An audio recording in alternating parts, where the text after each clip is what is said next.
pagi semuanya, Shalom. Ibu yakin anak-anak ibu pada pagi hari ini dalam keadaan sehat-sehat.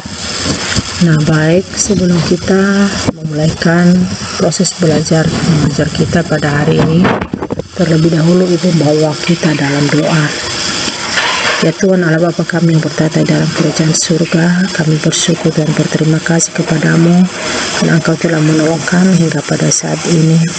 Dan pada saat ini Tuhan, sebelum kami memulaikan aktivitas kami menyerahkan seluruh tubuh jiwa raga kami di dalam tangan-Mu. Hanya Engkau yang menolong kami, membukakan hati dan pikiran kami, berikan kami kesehatan, kekuatan, agar kami bisa mengikuti proses pembelajaran pada pagi hari ini dengan baik. Terima kasih Tuhan, dalam nama-Mu kami berdoa. Amin. Nah, baik, sebelum Ibu melanjutkan, Ibu terlebih dahulu mengecek kehadiran anak-anak Ibu di kelas ini.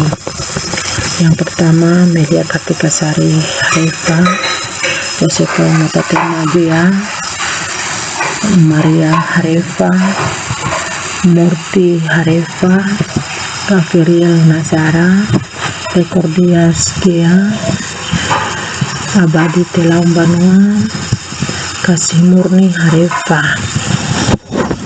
Karena semuanya hadir dan Ibu selalu mengingatkan supaya anak Ibu selalu menggunakan maskernya dengan baik agar kita selalu menjaga dan selalu berada dalam keadaan sehat-sehat. Nah, judul materi kita pada pagi hari ini yaitu demokrasi dan hak asasi manusia yang menjadi kompetensi dasar. Yang pertama, menerima demokrasi dan HAM sebagai anugerah Allah, mengembangkan perilaku yang mencerminkan nilai-nilai demokrasi dan hak asasi manusia, memahami arti demokrasi dan HAM, serta mengenali berbagai bentuk pelanggaran demokrasi dan HAM yang merusak kehidupan dan kesejahteraan manusia. Tujuan pembelajaran: yang pertama, peserta didik diharapkan dapat memberikan pencerahan bagi remaja Kristen untuk menyadari bahwa mereka diciptakan Allah sebagai makhluk mulia yang memiliki martabat dan hak sejak dalam kandungan ibunya. Yang kedua, peserta didik termotivasi untuk mampu membela hak asasi manusia diri sendiri maupun bagi orang lain. Yang berikut, peserta didik bertindak proaktif dalam memperjuangkan demokrasi dan hak asasi manusia. Peserta didik menyadari bahwa dirinya terpanggil untuk turut serta mewujudkan demokrasi dan HAM sebagai orang yang telah ditebus dan diselamatkan oleh Yesus Kristus. Peserta didik memahami demokrasi dan HAM dari perspektif Alkitab. Peserta didik mampu memahami sikap gereja terhadap demokrasi dan hak asasi manusia. Jadi, dengan judul kita pada hari ini, hak asasi manusia, perlu kita mengenal apa itu hak asasi manusia dan apa itu demokrasi. Tadi, hak asasi manusia adalah merupakan hak yang paling mendasar yang diberikan Allah bagi manusia. Misalnya hak untuk hidup dan hak untuk dihargai sebagai makhluk mulia ciptaan Allah. Hak yang paling mendasar adalah hak untuk hidup. Hanya Tuhanlah pemberi kehidupan dan Dia jugalah yang berhak mengambil kehidupan itu. Menurut Kamus Besar Bahasa Indonesia, hak asasi manusia adalah hak untuk hidup, hak kemerdekaan, hak untuk memiliki, dan hak untuk mengeluarkan pendapat. Sedangkan demokrasi, secara etimologis demokrasi berasal dari kata Yunani yaitu demos yang berarti rakyat, dan kratein atau krastos artinya kekuasaan atau kedaulatan. Demokrasi artinya pemerintahan yang bertumpu pada rakyat, artinya pemerintahan dari, oleh, dan untuk rakyat.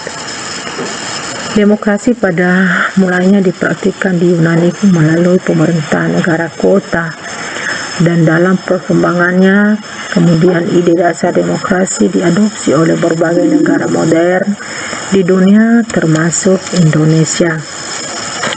Demokrasi merupakan sistem pemerintahan yang paling populer pada masa kini, di mana kekuasaan berada di tangan rakyat dan bukan di tangan raja atau kaisar. Demokrasi memiliki setidaknya tiga cakupan dan hak asasi manusia. Yang pertama, hak asasi manusia adalah hak paling mendasar yang dimiliki oleh manusia dan tidak dapat diambil oleh orang lain, bahkan oleh negara sekalipun. Hak untuk hidup adalah salah satu bentuk hak yang paling mendasar yang diberikan Tuhan pada manusia. Yang kedua, hak warga negara mencakup hak untuk hidup dan merasa aman, memiliki privasi, berkeluarga, hak milik pribadi, hak menyatakan pendapat dengan bebas, memeluk dan melaksanakan agama atau kepercayaan, dan berkumpul dengan damai. Yang ketiga, hak-hak politik yang mencakup hak untuk berserikat, hak membentuk partai politik, hak untuk ikut serta memilih dan dipilih dalam pemilihan umum, hak menduduki jabatan pemerintahan, dan sebagainya. Yang keempat, hak-hak ekonomi dan sosial yang mencakup hak untuk bebas dari kemiskinan, hak untuk diterima dalam masyarakat dan bangsa-bangsa, dan hak untuk menentukan nasib sendiri. Dalam sikap hidup sehari-hari, terkadang sadar ataupun tidak, seringkali kita melakukan tindakan yang menjurus ke arah pelanggaran terhadap hak asasi seseorang. Menurut Renstrom dalam bukunya Demokrasi Klasik dan Modern, dia menyampaikan pidatonya yang terkenal mengenai 4 kebebasan yang diharapkan dapat diberlakukan di seluruh dunia. Yang pertama, kebebasan berbicara, kebebasan kepada setiap orang untuk beribadah, kebebasan dari kekurangan, dan kebebasan dari rasa takut.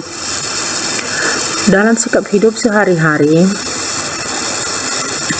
kita sering mendengarkan berita-berita yang tersebar di media massa baik cetak maupun elektronik telah menggambarkan berbagai peristiwa kekerasan yang dilakukan terhadap teman maupun orang lain, bahkan sampai kehilangan nyawa. Contohnya di YouTube yang terjadi tindakan kekerasan atau tindakan pelanggaran hak asasi manusia yang terjadi di Nia Selatan. Mari kita melihat tayangannya.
Hak-hak politik mencakup hak untuk berserikat, hak membentuk partai politik, hak ikut serta memilih dan dipilih dalam pemilihan umum, hak menduduki jabatan pemerintahan, dan sebagainya.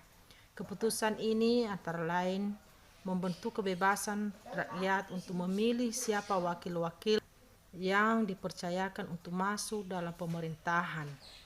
Di balik pemilihan wakil-wakil rakyat ini, ada harapan bahwa para wakil akan menjalankan tugasnya dengan baik.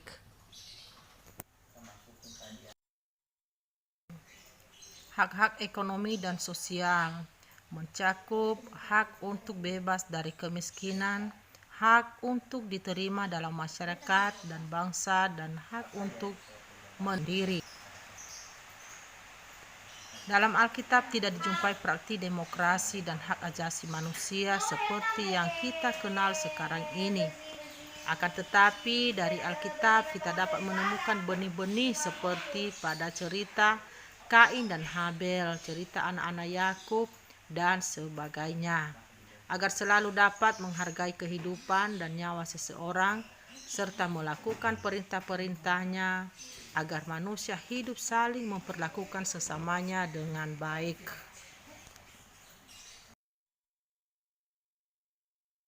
Menurut Mazmur pasal 133 berbicara tentang suatu masyarakat yang hidup rukun bagi saudara, yang hidup rukun saling menghargai sesamanya, tidak akan saling menekan, tidak saling menindas, tidak memeras, apalagi menganiaya. Menurut pemazmur, masyarakat seperti itu akan tampak indah. Ya, sudah tentu, karena masyarakat seperti itu tidak akan banyak mengalami konflik. Nilai-nilai dalam demokrasi selaras dengan pemahaman bahwa manusia sungguh berharga di hadapan Allah dan semua manusia adalah sama. Tidak boleh ada yang menyatakan dirinya lebih berharga daripada yang lain, sebab kita sama di hadapan Tuhan, dan manusia itu hidup di dunia ini diharapkan menghadirkan keselamatan dan kesejahteraan bagi sesama manusia. Bagian yang kedua, antara penegak dan pelanggaran demokrasi serta hak asasi manusia. Di bawah ini ada 4 buah gambar. Anak-anak kami diminta untuk mengamati secara teliti gambar-gambar tersebut. Kemudian tuliskanlah gambar manakah yang pertama mewakili praktik penegakan hak asasi manusia, yang kedua mewakili praktik demokrasi, yang ketiga mewakili pelanggaran terhadap demokrasi dan hak asasi manusia, dan yang keempat mendeskripsikan secara tertulis makna gambar-gambar tersebut dalam kaitannya dengan hak asasi manusia.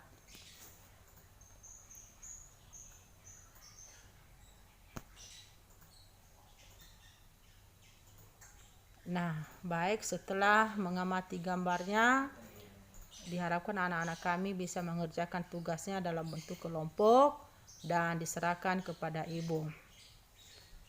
Nah, karena tugasnya sudah diserahkan, maka kita lanjutkan minggu depan untuk memperkerja kelompok anak-anak kami. Sampai jumpa. Tuhan Yesus memberkati. Shalom.